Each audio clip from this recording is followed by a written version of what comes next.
ओम शांति। 15 फरवरी 2023। बाबा के महावाक्य। मीठे बच्चे, तुम्हारे लिए योग की भट्ठी मोस्ट वैल्यूबल है, क्योंकि इस भट्ठी से ही तुम्हारे विकर्म भस्म होते हैं। प्रश्न: किन बच्चों की बुद्धि में बीज और झाड़ की नॉलेज स्पष्ट बैठ सकती है? उत्तर: जो विचार सागर मंथन करते हैं। विचार सागर मंथन के लिए अमृत वेले का टाइम बहुत अच्छा है। अमृत वेले उठकर बुद्धि से एक बाबा को याद करो। तुम्हारा अजपा जाप चलता रहे। सूक्ष्म व स्थूल में शिव बाबा कहने की दरकार नहीं, बुद्धि से याद करना है। ओम शांति। रूहानी बाप बैठकर रूहों को समझाते हैं, अर्थात बच्चों को समझाते हैं। बाप कहते हैं, मुझे भी जिस्म है तब तो बात कर सकता हूँ। तुम भी ऐसे समझो, मैं आत्मा हूँ, इस जिस्म द्वारा सुन रहा हूँ। यह नॉलेज अच्छी रीति धारण करनी है, जैसे बाप के पास धारण की हुई है। आत्मा की बुद्धि में धारणा होती है। तुम्हारी बुद्धि में ऐसी धारणा होनी चाहिए जैसे बाप की बुद्धि में है। बीज और झाड़ की समझानी तो बहुत सहज है। माली को नॉलेज रहता है ना कि फलाना बीज बोने से इतना बड़ा झाड़ निकलेगा। बस बाबा भी ऐसे ही समझाते हैं। यह बुद्धि में धारण करना है। जैसे मेरी बुद्धि में है, वैसे तुम्हारी बुद्धि में रहना चाहिए। वह रहेगा तब जब विचार सागर मंथन करेंगे। विचार सागर मंथन करने का समय सवेरे का बहुत अच्छा है। उस समय धंधा आदि कोई नहीं रहता। भक्ति भी मनुष्य सवेरे करते हैं, यहाँ वहाँ जाते रहते हैं व बैठकर कोई नाम जपते रहते हैं, वह गीत गाते हैं, आवाज करते। कोई तो अंदर ही राम राम रटते हैं। यह भक्ति का अजपा जाप होता है। कोई माला भी फेरते रहते हैं। तुमको शिव शिव कहना नहीं है। जो लोग भक्ति में करते, वह ज्ञान में नहीं होना चाहिए। बहुतों को आदत पड़ी हुई है, शिव शिव सिमरन करते होंगे। तुमको शिव शिव न स्थूल में न सूक्ष्म में जपना है। तुम बच्चे जानते हो कि हमारा बाप आया हुआ है, आएगा भी जरूर कोई शरीर में। उनका कोई अपना शरीर तो है नहीं, वह पुनर्जन्म रहित है। पुनर्जन्म मनुष्य सृष्टि में होता है। विष्णु के 2 रूप लक्ष्मी नारायण है। देव देव महादेव कहते हैं। ब्रह्मा और विष्णु का आपस में कनेक्शन है। शंकर का कोई कनेक्शन नहीं, इसलिए उनको बड़ा रखते हैं। उनका पुनर्जन्म नहीं, उनको सूक्ष्म शरीर मिलता है। शिव बाबा को सूक्ष्म शरीर भी नहीं है, इसलिए वह सबसे ऊंचे ते ऊंच है। वह है बेहद का बाप। बच्चे जानते हैं, बेहद के बाप से हम बेहद सुख का वर्षा लेते हैं। बाप की श्रीमत पर तुमको पूरा चलना है। जो खुद याद करते हैं, औरों को याद कराते हैं, वह जैसे बाबा के मददगार हैं।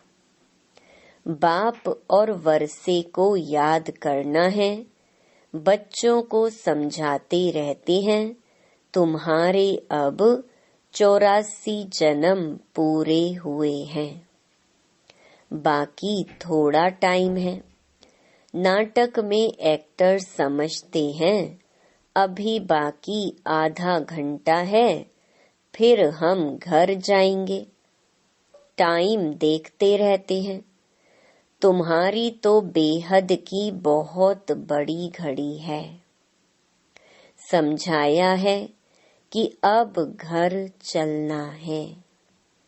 बाप को याद करने से तुम्हारे विकर्म विनाश होंगे और कोई शास्त्रों में ऐसा सहज योग है नहीं। वह तो बहुत हठ योग करते हैं, बहुत मेहनत करते हैं, जो तुम माताएं कर न सको। तुमको हठ योगियों के मुहाफिक आसन नहीं लगाना है।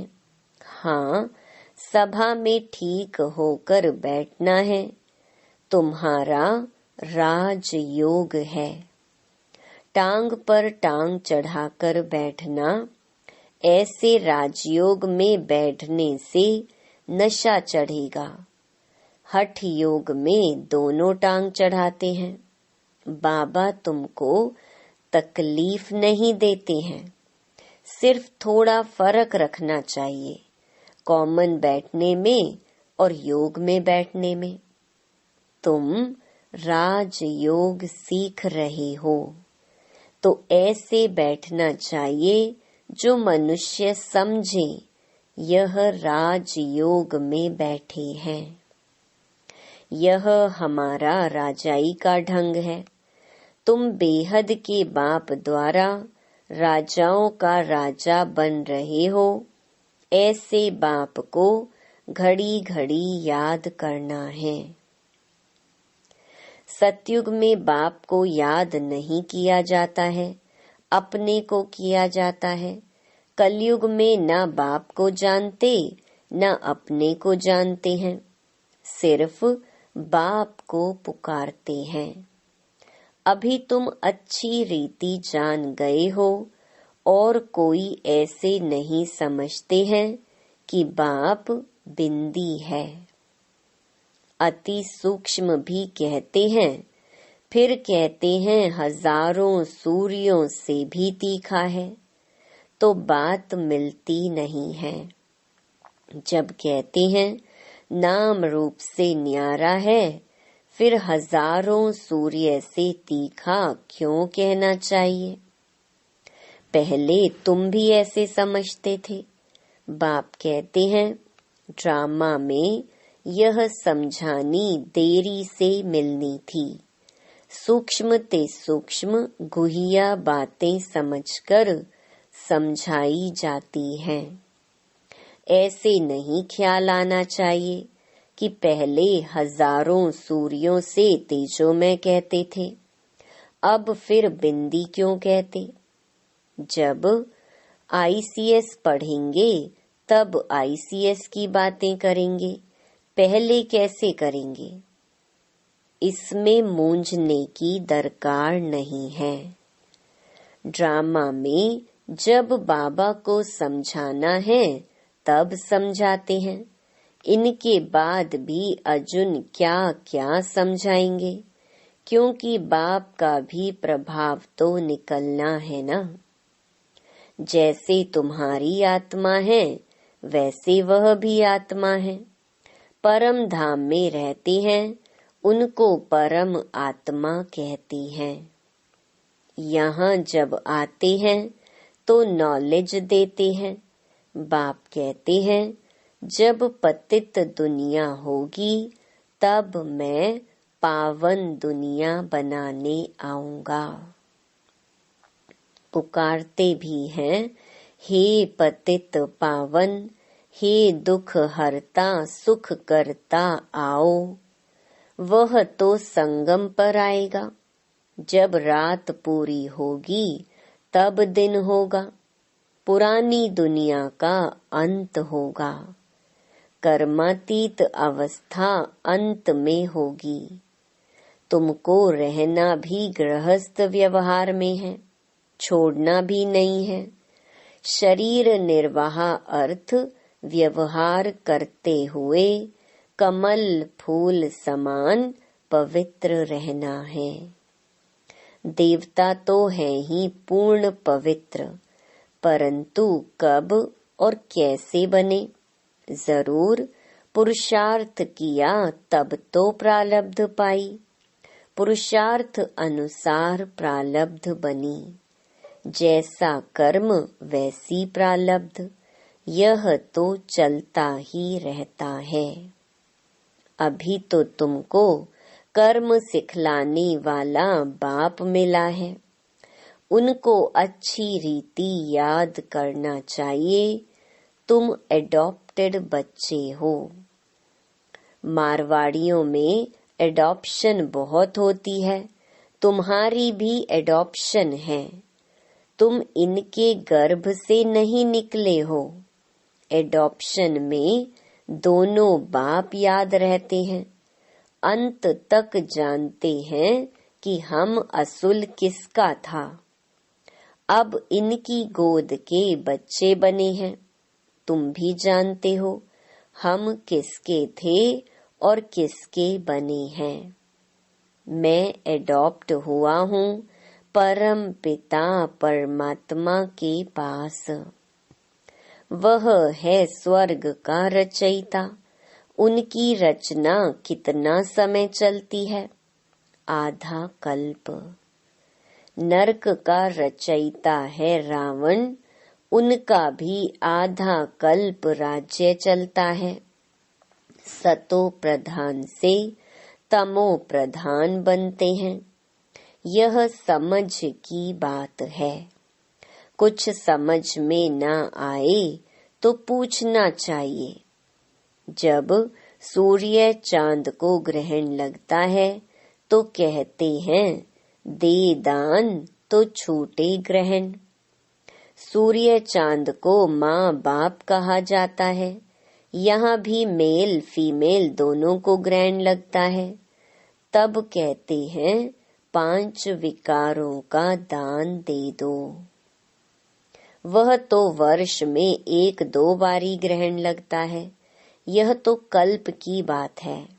बाप आकर एक ही बार दान लेते हैं। मनुष्य बिल्कुल संपूर्ण काले बन गए हैं। आयरन एज है।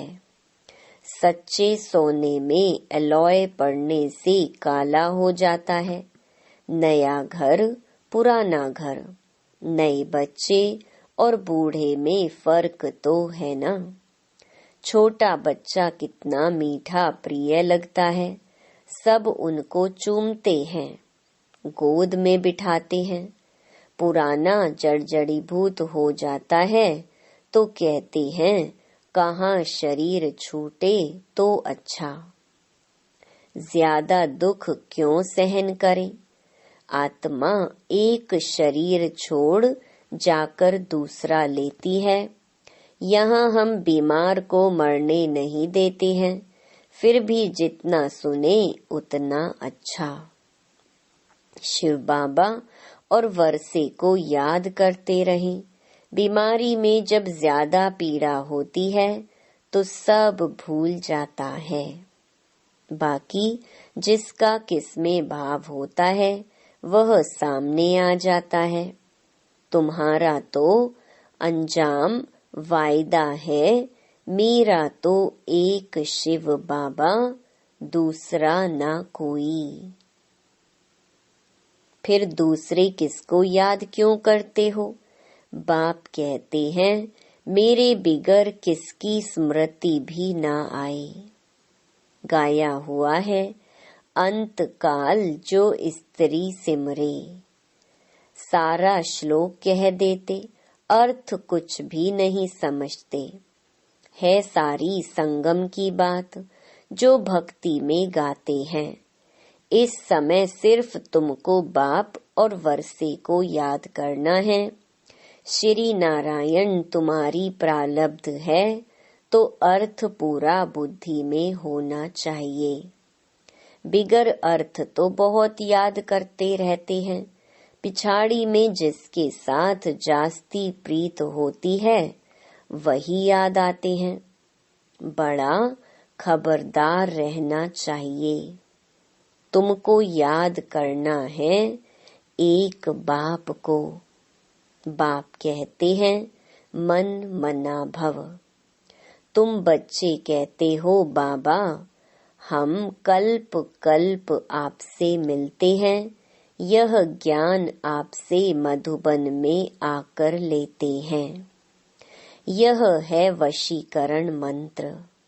सतगुरु है तो तुम्हें मंत्र भी ऐसा देता है जो तुम अमर बन जाओ। यह है माया पर जीत पाने का मंत्र। इस पर गाते हैं तुलसीदास चंदन घिसे। यह भी अब की बात है जो बाद में गाई जाती है। तुम बच्चों को राज तिलक मिल रहा है बाप और वर्षे को याद करने से। बाप और बादशाही को याद कर शरीर छोड़ेंगे तो राजाई तिलक मिल जाएगा। एक को तो नहीं मिलेगा। माला 108 की भी है, 16,108 की भी है। अब तो सिर्फ तुमको एक्यूरेट बाबा को याद करना है। बाबा के लिए कहते हैं तुम्हारी गतमत तुम ही जानो, सो बरोबर है। सदगति दाता वह है वही जाने। आगे तो सिर्फ गाते थे अर्थ रहित, उसको कहा जाता है अनर्थ। प्राप्ति कुछ भी नहीं। मनुष्य दान पुण्य आदि करते करते उतरते ही आए हैं। प्राप्ति कुछ भी नहीं है। आसुरी मत पर सब अनर्थ हो गया है। यह भी नारायण की पूजा करते थे, अब फिर पुजारी से पूज्य बन रहे हैं प्रैक्टिकल में। अब तुम बच्चे जानते हो शिव बाबा हमको पढ़ाते हैं। यह तो पक्का याद रखना है, नहीं तो विकर्म विनाश नहीं होंगे। यह योग की भट्ठी मोस्ट वैल्यूबल है। मुक्ति भी मिलती है ना। कोई कहते हैं हमको मन की शांति चाहिए, परंतु पहले यह बताओ तुमको अशांत किसने किया? जरूर पहले शांति थी, अभी अशांत बने हो तब तो शांति मांगते हो। शांति तो सारी दुनिया में चाहिए। एक को शांति मिलने से कुछ हो न सके, एक को शांति मिलने से सारी दुनिया में थोड़े ही शांति हो सकेगी। अशांत किसने किया है? मूंझ पड़े हैं। समझाया जाता है शांति धाम, सुख धाम और यह है दुख धाम। सुख धाम में मनुष्य बहुत थोड़े थे। उस समय बाकी सब आत्माएं शांति धाम में थीं। तुमको शांति वहां मिलेगी, यहाँ तो मिल न सके। यहाँ तो है ही दुख धाम। दुख में अशांति होती है, यह तो बहुत सहज है किसको भी समझाना। सुख शांति का वर्षा देने वाला एक ही बाप है। सतयुग में सुख शांति दोनों ही हैं। यहाँ आत्मा चाहती है कि मेरा मन शांत हो, तो जाओ तुम अपने घर परम धाम। परंतु पतित फिर जा भी न सके, इसलिए बाप समझाते हैं मुझे याद करो तो अंतमति सुगति हो जाएगी। बाप और वर्षे को याद करो, परंतु माया ऐसी है जो पवित्र बनने नहीं देती है। अबलाओं पर देखो कितने अत्याचार होते हैं, विष बिगर रह न सके। बाबा के पास अनेक प्रकार के समाचार आते हैं। सबसे बड़ी हिंसा काम महाशत्रु की है। बाप कहते हैं बच्चे विष छोड़ो, काला मुंह नहीं करो, तो कहते हैं कोशिश करेंगे। यह जहर है, आदि मध्य अंत दुख देने वाला है। परंतु तकदीर में नहीं है तो सुनते ही नहीं है। आत्माओं को बाप बैठ समझाते हैं आज से विकार में नहीं जाना, तो मुंह नीचे कर देते हैं। अरे काम महाशत्रु है, यह अच्छा थोड़ी है, यह है ही विशियस वर्ल्ड। सब पतित हैं। सतयुग में सभी संपूर्ण निर्विकारी हैं। अच्छा, मात पिता बाप दादा के कल्प अथवा 5000 वर्ष के बाद मिले हुए मीठे मीठे सिकिलधे बच्चों को याद प्यार और गुड मॉर्निंग। रूहानी बाप की रूहानी बच्चों को नमस्ते। धारणा के लिए मुख्य सार। पहला, टाइम बहुत थोड़ा है, इसलिए बाप का पूरा पूरा मददगार बनकर रहना है। बाप और वर्षे को याद करना है और दूसरे को भी कराना है। दूसरा, अंत समय में एक बाप की याद रहे, इसके लिए दिल की प्रीत एक बाप से रखनी है। बाप बिगर और कोई की स्मृति न आए, इसके लिए खबरदार रहना है। वरदान, सोचना, कहना और करना, इन तीनों को समान बनाने वाले बाप समान संपन्न भव। बाप दादा अब सभी बच्चों को समान और संपन्न देखना चाहते हैं।